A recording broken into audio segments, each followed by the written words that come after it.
I am the Reverend Jackie Utley, and I pastor the Ascension Lutheran Church in the Eau Claire community of North Columbia, South Carolina. I've been a pastor there at Ascension for the past 10 years. As far as my background, I was born in the 50s, in the 1950s, born in 1956 in a little one-horse town called Lakeview, South Carolina, in Dillon County. I'm the youngest of seven children. 1, 2, 3, 4 siblings, and my mother and my father. It's a kind of torn picture. A father who was a staunch African Methodist Episcopal, and a mother that was a zealous Pentecostal holiness.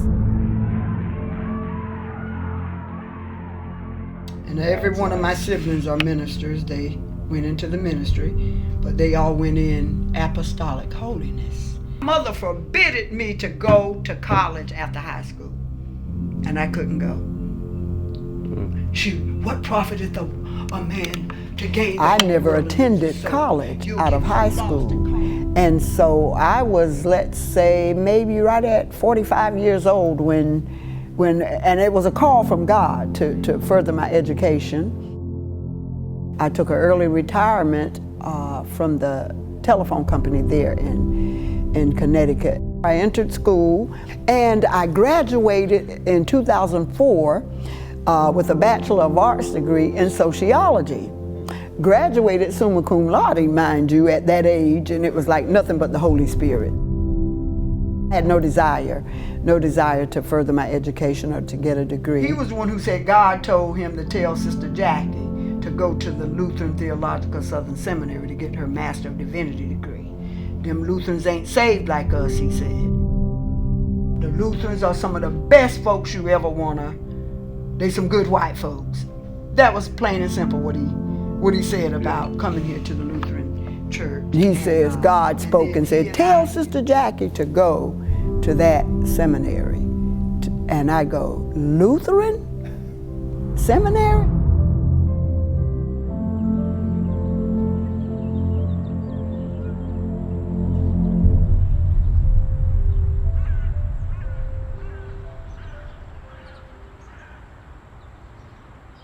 I had read about Luther, and I was fascinated by Luther, and I was fascinated about maybe attending a Lutheran church years prior to this, and someone said, oh, that's an all-white church down here in the South. You wouldn't even be welcome to it, so don't even consider it. And so I pushed that on the back burner. But here this man is telling me, God is telling me to have you go to this Lutheran seminary. I saw the light, no more darkness, no more night. Go sit in a white church with quiet people that don't even say hallelujah, thank you Jesus, don't raise their hands above their waist, and be happy on a Sunday morning? No way, God can't be calling me. No more darkness. And I'm Pentecostal trained, black church trained in my way of thinking and worshiping. So this seminary, of which I was living on full time on the campus in the dorm, and as a Pentecostal, as a black, the only black and the only Pentecostal living full time in the dormitory on the campus, and I'm learning some things from the theology, the liturgy, the litanies, and everything that I'm experiencing was really starting to sink in. There was all the light. Praise the Lord. I coined a phrase that I say, I call myself having gotten Lutheranized. It's like I heard God speak at that very moment and said, are you ready now to go and serve in the Lutheran church? And I was like, I'm in. When?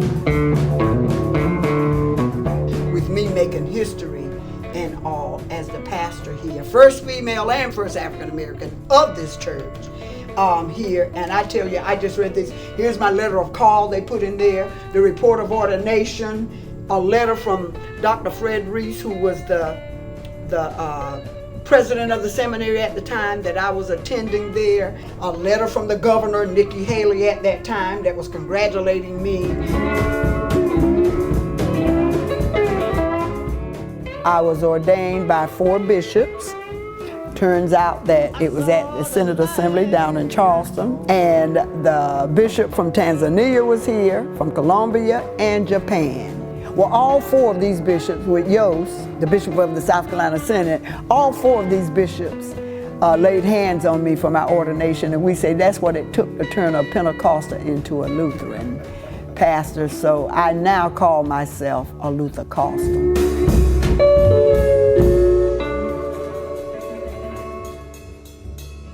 You didn't know that was in them slides, buddy. This documentary that you're a part of, that we're doing right now, Yes. entitled Unsung, a Chronicle of Black Lutherans in the South. Yes.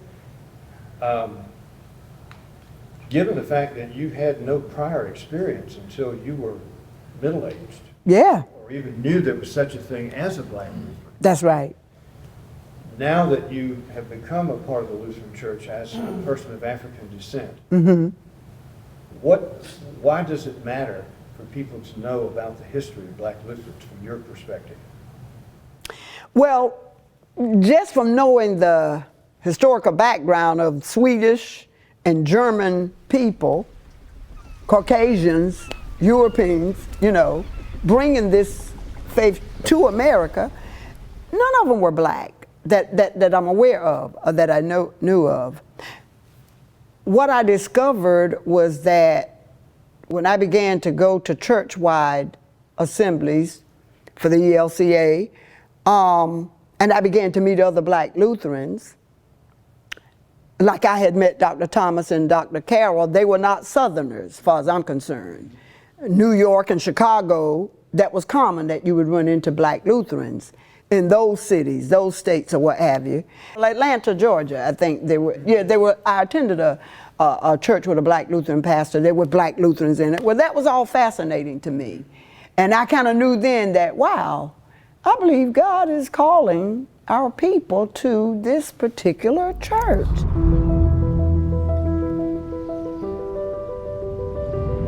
One of the things about the story is it's been there from the very beginning. I don't think we sometimes realize that. But the story of Black Lutherans in the South is one that's been present from the very beginning of our experience as Lutherans in the South. In fact, the oldest Lutheran congregation in the South, in Region 9, is predominantly Black descent Lutheran congregation. And that's Frederick Lutheran Church in the Virgin Islands, founded in 1666. On the mainland, the story begins at the very beginning of settlement here in South Carolina, for example. Enslaved persons were brought to these shores as very early on, as early as Europeans. And so they were present from the very beginning of the story.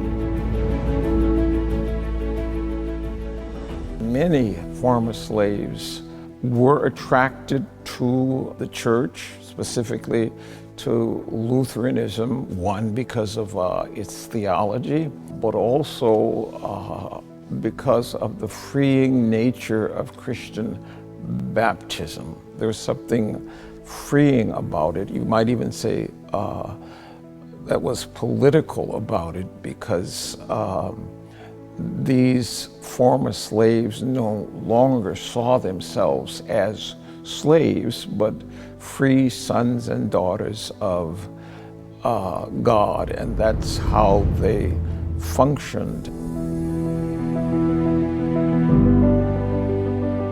In 1814, there was one Lutheran synod in the Southeast, and it was called the Synod of North Carolina and adjacent states. And it included everyone from Virginia all the way down. And in 1814, this synod had to consider what should be our role with our enslaved persons in our congregations. The synod in 1814 took some action. It's called the 5-point plan. And it included things like saying why, yes, persons can be baptized, African-Americans can be baptized. They can, African Americans can become members and take communion. African Americans can stand as godparents at the baptism of children. Could be married by Lutheran pastors. Could be members of the churches, could take communion, could be baptized. Their marriages were valid unless they were separated from their spouse by sale. And so there was this recognition both of the importance of baptism and communion and marriage, and yet the context in which they found themselves meant that marriage was not going to necessarily last forever. And so St. Michael was admitted into the North Carolina Synod in October of 1814. And at that meeting, John Dreher requested that the Synod resolve to evangelize the enslaved African Americans or blacks or coloreds in their congregations.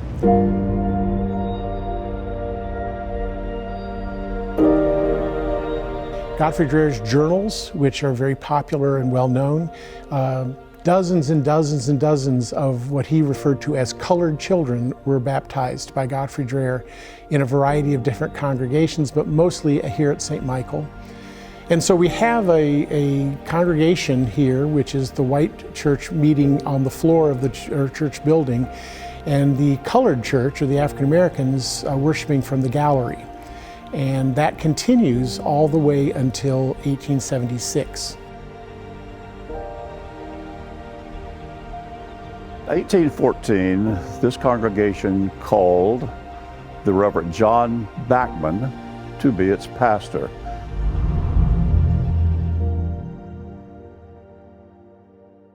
Dr. Bachmann would remain pastor here for almost 60 years until about 1874. He intended to have a ministry with the black community of Charleston, and the vestry readily gave him the approval to do that ministry. This church was planned for a black ministry. There is a black entrance gate on the north side of our church here, which leads directly across the street to where there was a black Sunday school. There are stairwells in the back of the church, especially designed, that lead to the balcony of the church where the black membership of the church worshiped. During the peak of this ministry, which took place somewhere between 1840 and 1850 and 60, during that period of time, the black communicant membership of St. John's Lutheran Church was about 200.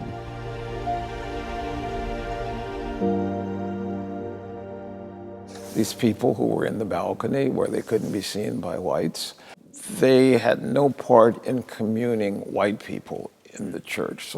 So there was an element of white supremacy even in the opening of the doors of St. John's in Charleston and other South Carolina churches that persisted even though a good deed was being done. One of the interesting things about St. John's Charleston is, in a very common way that churches in Charleston raised funds, they rented their pews. So you paid pew rent to stay in, to have your pew in your congregation. The black members had to pay their pew rent as well as the white members. And so everyone paid pew rent. The most expensive pew rent entitles you to a pew near the front, the least expensive to a pew in the back. St. John's was also distinctive because it had a number of free persons of color as a member of their congregation. That was much more common in a place like Charleston than it would have been in the rural areas. You didn't have that very often in the rural areas. John Bachmann was very interested in that. He came from New York State. He was born at a time when slavery was still practiced in New York State, so he grew up around slavery. So that was not unusual to him coming from New York State. When he came down to the South, he discovered the very high population in Charleston of both enslaved and free persons, and just saw that as part of his outreach and his ministry in the Charleston area. He was very intentional about raising up black leadership. So, for example, St. John's almost had a separate congregation within the white congregation. There was a separate black congregation. It had its own leadership. It had its own Sunday school teachers, its own deacons. They raised their own funds to support some of their members. And so that was one of the distinctive things about his ministry there, was he raised up black leadership among that congregation.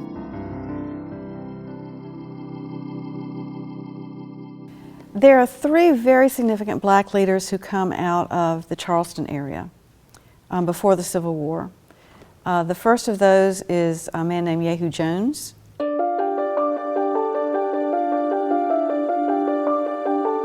Who was a member of St. John's Charleston, had been a protege of John Bachmann. Jones was born and enslaved in Charleston, South Carolina. Jehu Jones had come to the attention of John Bachmann at St. John's Lutheran Church in Charleston. His background was Episcopalian. His father was a wealthy black hotel owner in Charleston. A black hotel owner who purchased a hotel for $13,000 in 1835. That's a lot of money for a free black man, but he had it. And he became a student of John Bachmann, who taught him catechism, who taught him the Bible, and prepared Jehu Jones for ministry. In 1832, with the encouragement of his pastor, the Reverend John Bachmann, who was a principal founder of Lutheran Theological Southern Seminary, Jones traveled to New York for ordination as a missionary to the New York Synod. Bachmann probably thought that in South Carolina they were not ready to ordain a black man. 1833, he moved to Philadelphia. A Lutheran church there appointed Jones as a missionary to the city's black population. One might recognize him as the first black Lutheran minister who organized a black congregation in this country. Comes back to get his family because he's going to sail to Liberia. But while he's in New York, the South Carolina legislature passes the Negro Sailors Act,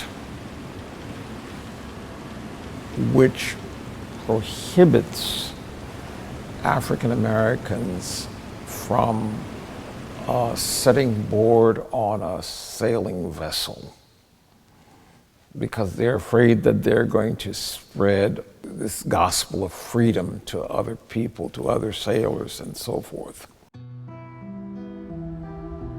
And Jehu Jones is arrested for being on this ship, which curtails his plans to go to Africa. Eventually, his freedom is purchased and he gets out of prison and he takes his family. It is determined that the Synod of Pennsylvania is looking for a black person to do mission work in Philadelphia. So he goes to Philadelphia in 1834, 1835, and within a year he organizes a congregation. And it's a substantial congregation, maybe 50 or 60 people. And they build a church. The church building still stands today. It's a part of the University of Pennsylvania.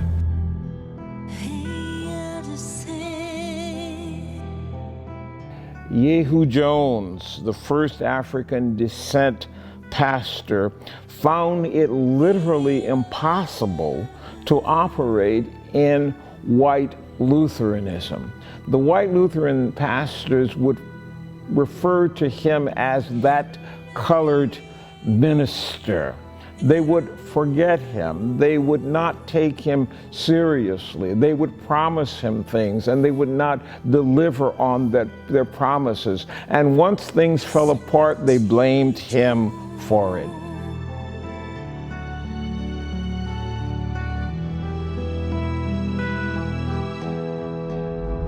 Church does recognize Jehu Jones. The 24th of November is noted on our Lutheran calendar of saints for Jehu Jones to be recognized by the church. But Bachmann also had an assistant black minister trained by Bachmann himself. And we probably need to talk about him because I know part of the focus of this story is the unsung stories of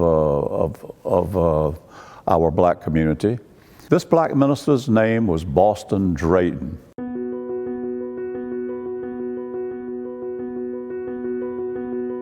Well, Boston Drayton was the first African-American or Lutheran missionary from the United States to the continent of Africa. He was a missionary in a small colony that was called Maryland, which later merged with Liberia. Boston Drayton decided he wanted to be a missionary to Liberia, which was established as a colony for freed persons. The idea was, in the early 1800s, that there was no way that this country could have a significant black population.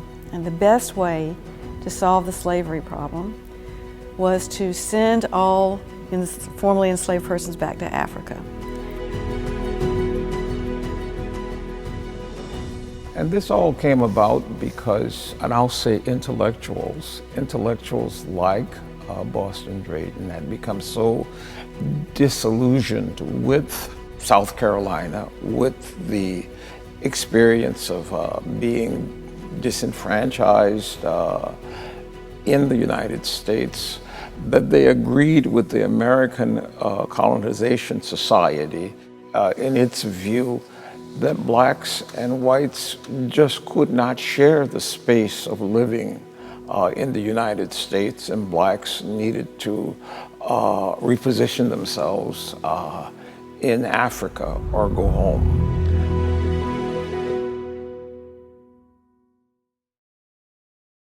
The problem with that idea, of course, was that by this point, many of these persons had been in America for 100 years and did not consider Africa their home anymore. Their roots were here, their families were here. But it was a significant effort in the early 1800s by a number of people. Liberia was founded as a colony for these former persons. The capital of Liberia to this day is named Monrovia, after James Monroe, who was president of the United States at that time. And the Constitution of Liberia was modeled on the United States Constitution.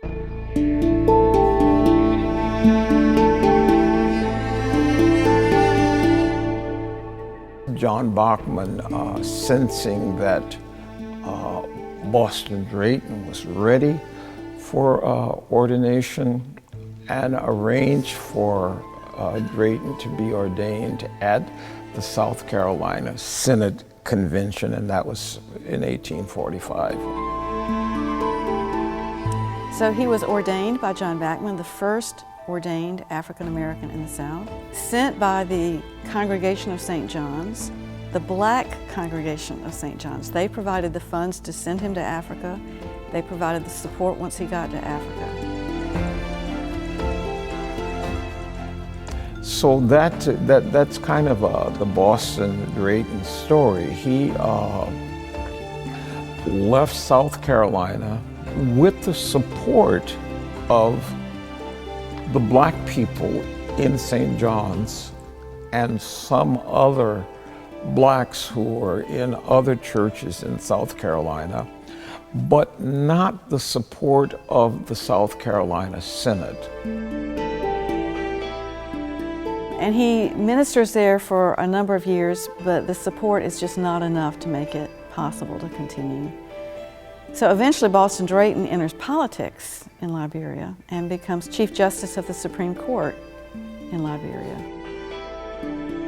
I dare say any history book you read concerning the mission work that went from this country to Africa, you will not find Boston Drayton's name mentioned probably, because I don't know. This is why I feel he's one of the top unsung heroes of the era. This kind of history is just not written. It's not been told. Our project is called Unsung Black Lutherans from South Carolina. Well, here with Boston Drayton, that's a huge one, and that's a huge omission.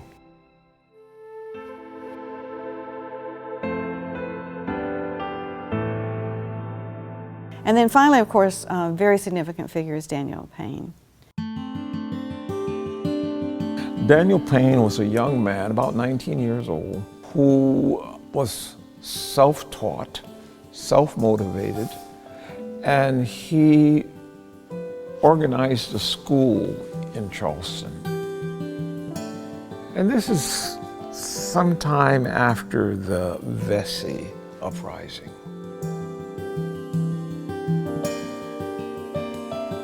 So he's teaching these black children, and South Carolina legislature fears this, that a black man is teaching black children.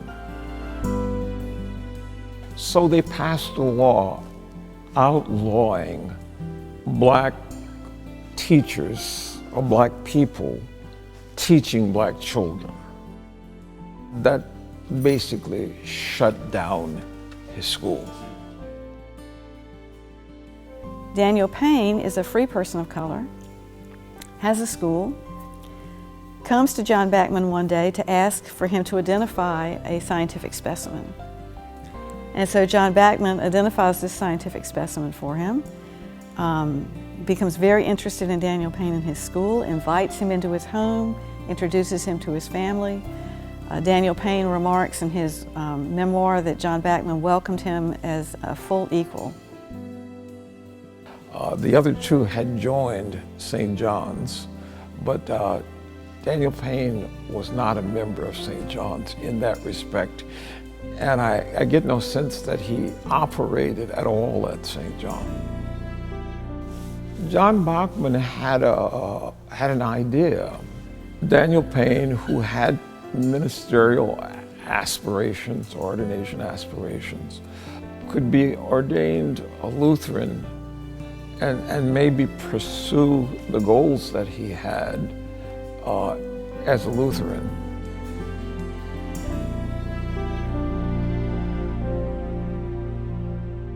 He goes to John Bachmann and some others in Charleston and says, "Can you write me a letter of recommendation?"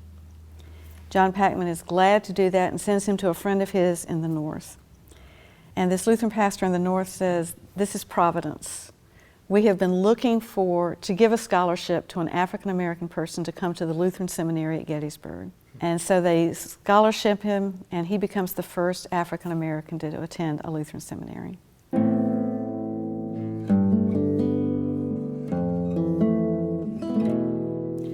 He is eventually ordained by the Lutherans, but never finds a Lutheran congregation that's willing to call him.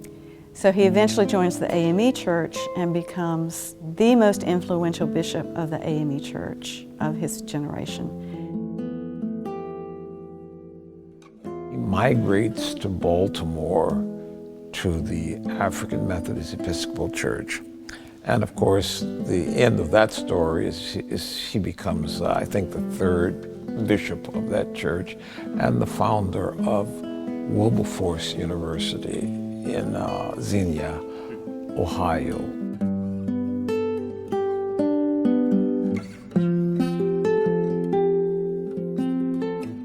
He lamented in his autobiography what it felt like to be so far from friends and loved ones and families as a student at Gettysburg Seminary. He lamented that he never was able to form authentic relationships with students or even authentic relationship with faculty members. So it's an ordeal. It's been an ordeal for Black Lutherans, especially in the South, to negotiate white spaces.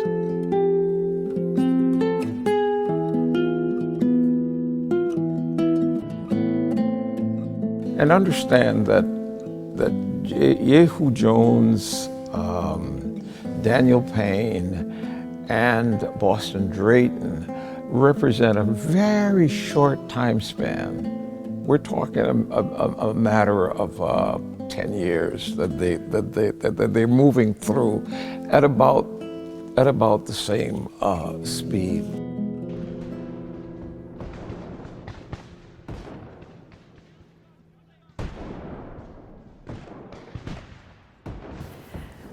The late 19th century was a very troubled period in the South. There's just no other way to put it. It was a very troubled period. After the Civil War, there's a very strong reaction after Reconstruction against African Americans, persons of African descent. The Jim Crow laws come into being. There are occasional notices in, for example, the minutes of the South Carolina Synod. We need to reach out to these persons. They used to be members of our churches, and very little happened. In 1876, there are race riots in the state of South Carolina and a lot of racial unrest having to do with political parties fighting it over as to who would be in the legislature and all that. In July 22nd of 1876, the St. Michael Church Council meets and they resolve to expel the last of the colored members from the congregation. And the staircase from the inside removed, and the exterior door that was for the use of the colored members would be repurposed for the white congregation. And so that ends, sadly, the history of sort of blacks and whites worshiping here at St. Michael. I think the story of African-American Lutherans in the South is unsung because it's not known. It's just not a very well-known story. We don't know the story of Frederick Lutheran Church in St. Thomas in the Virgin Islands. We don't know the story of African descent leadership going to Africa as missionaries, going to start congregations in the Northeast. We don't know the stories of their existence, really.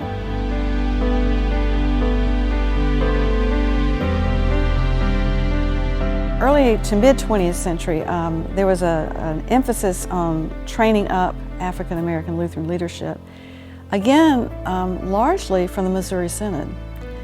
One of the ways the Missouri Synod was so successful was that they established institutions.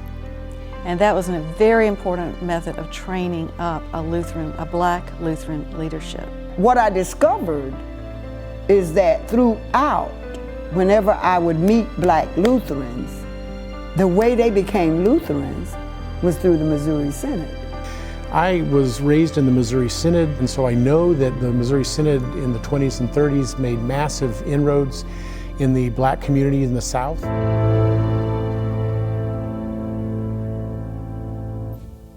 There is a story that I would tell you about my first years as a pastor, which would be almost 45 years ago.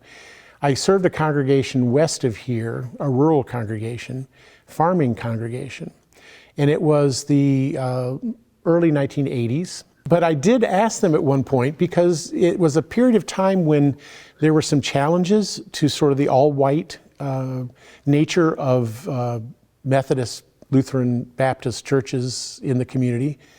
And I said at a council meeting, what would happen if an African American showed up on Sunday morning to worship in our congregation? And they thought for a moment, and they said, well, the council would decide whether they were here to worship or to make trouble. And I was bold enough to ask the question, so how do you decide whether they're here to worship or make trouble?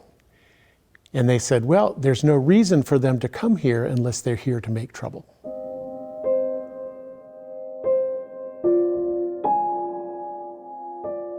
It's been an ordeal for Black Lutherans, especially in the South, to negotiate white spaces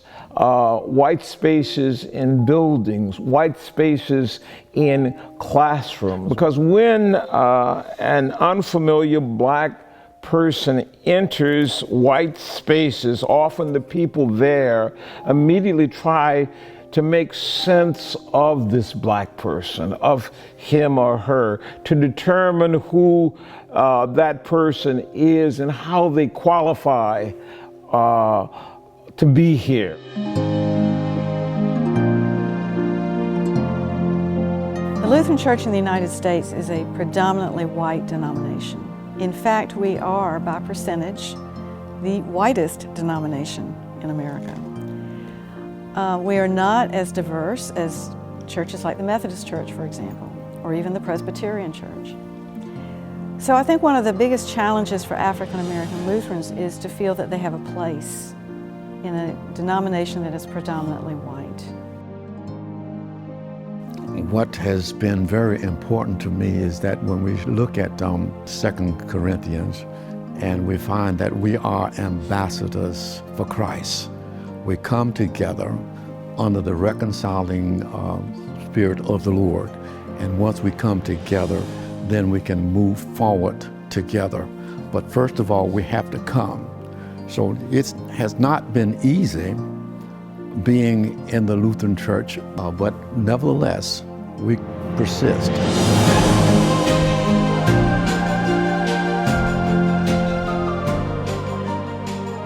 We are able to feel a part of.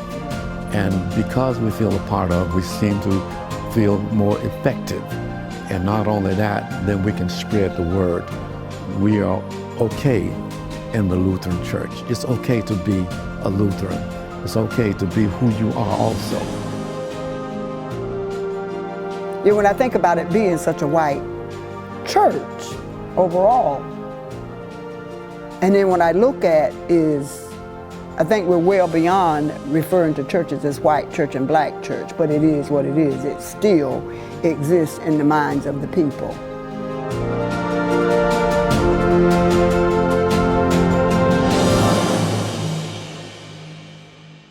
I'm hoping that what God will show that there is should be no such thing called white church and black church. It should be seen for what it is, Christ church.